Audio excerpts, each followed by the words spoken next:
I would like to thank the thousands of you who have asked me on my take of the hundreds of, the four of you who have asked me about my take on the Bark River Knives scandal and closing. Well, it's no secret that I'm not a big fan of Bark River. Caveat: I am a big fan of the Bark River knives that I currently own. I own 3 of them. I've owned 28. We all knew this day was coming. It's inevitable. I've read posts directly from Mike Stewart where he kind of takes the blame, says he is the blame, uses some weird words. I don't think they're going to keep him out of jail because what he did was fraud. I'm not going to go into all the details of the stuff that I read because you could do that yourself. It actually makes for good reading. I have been quite vocal about my observations of the QC, or lack thereof, of Bark River Knives for quite a while. You can't manufacture crap and expect people to keep buying it. It's going to come back and bite you. And bite you, it did. I feel bad for those people that worked in that factory because generally people that work in a factory environment are not getting paid a whole lot of money. The only person who has money in their pocket is the owner. This kind of closure is not a sudden thing. You know darn well in the back of Mike's head that he says, I should have done this 2 years ago. No, you should have done this 10 years ago. Or done things properly. It was salvageable. But you chose to be fraudulent. That never pays off. When you don't pay your suppliers and then they decide, we're not going to send you anything anymore, what do? You create this facade that everything's hunky-dory. I don't know what makes people think that that is sustainable. It is not sustainable. The whole, let's buy kit knives and steal from China. That's how they're sourcing it, is buying kit knives. Okay. If that's how you're going to get your steel, the knives that are involved were listed. None of the knives that I have ever owned from Bark River fell in that category. But if it's a knife steel of 154 cm or CPM 154, you may want to look into whether or not you actually have an authentic Bark River knife. Labeling was ground off. Blades were reground to represent the convex grind and relabeled, and handles slapped on, trying desperately to make it look like a Bark River product. Grinding off, thumb jimping, all kinds of shenanigans. You can't do that. And you can't make people that work for you do that sort of thing. But they need a paycheck. So this whole whistleblower thing, you wonder, what do? I need a paycheck. I need to feed my family.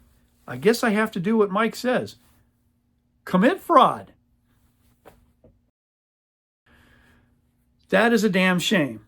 I actually met Mike Stewart in 1995 at a SHOT Show, back when he was selling Blackjack Knives. I was a Randall collector, and I commented on the fact that, his designs were direct copies of Randall knives, which I thought was interesting. I mean, even down to the sheath. He had something to say to that. What he said was a bit on the vulgar side and quite derogatory towards Randall-made knife owners. It just wasn't something that you say to a complete stranger, me. That was so off color. And I thought, oh, wow, okay.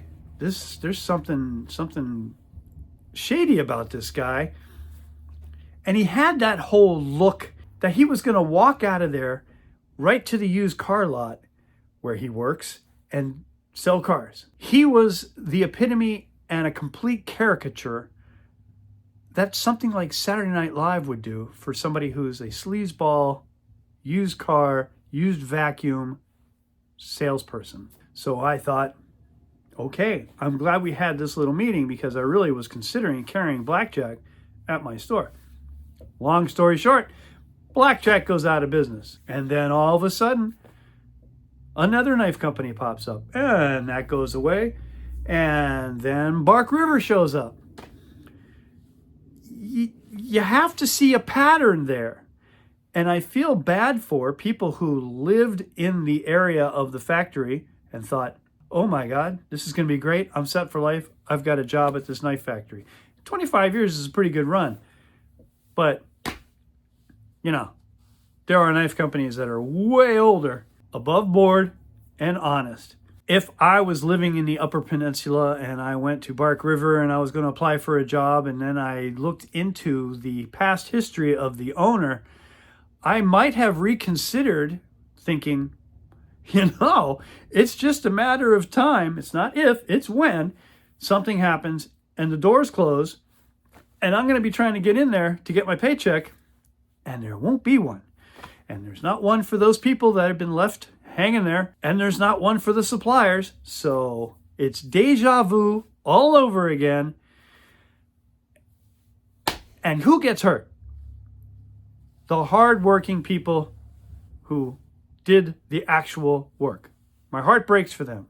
Sincerely, my heart breaks for all of them. Now, what do we do as consumers? Will the fact that Bark River Knives closed under nefarious conditions taint, there's that word again, my love of these two knives? No. This knife wasn't made by Mike Stewart. If it had been, I would be burning it in effigy. But it wasn't.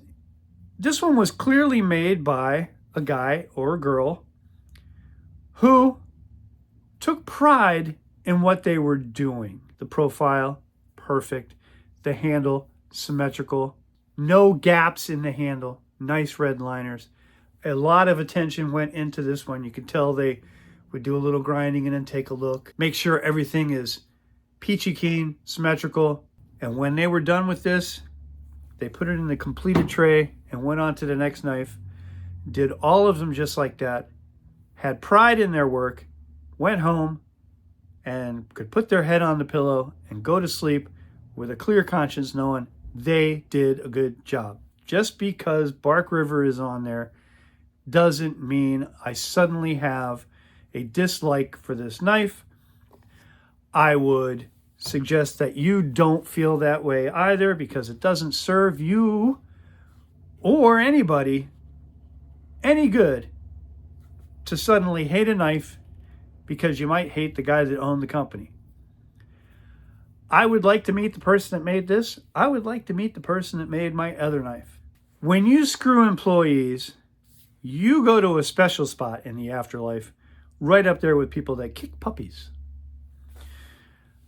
I wish all the employees from Bark River all the best. I hope the vast majority of them had a little nest egg set aside for when the inevitable happened.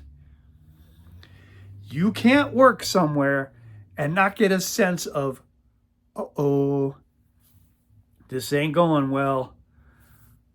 I either need to look for something else to do or start socking away as much money as I possibly can, because I know when I come to work on Monday, that door's not going to be open because Mike locked it on Sunday. That's it. Godspeed. I will see you on the next one.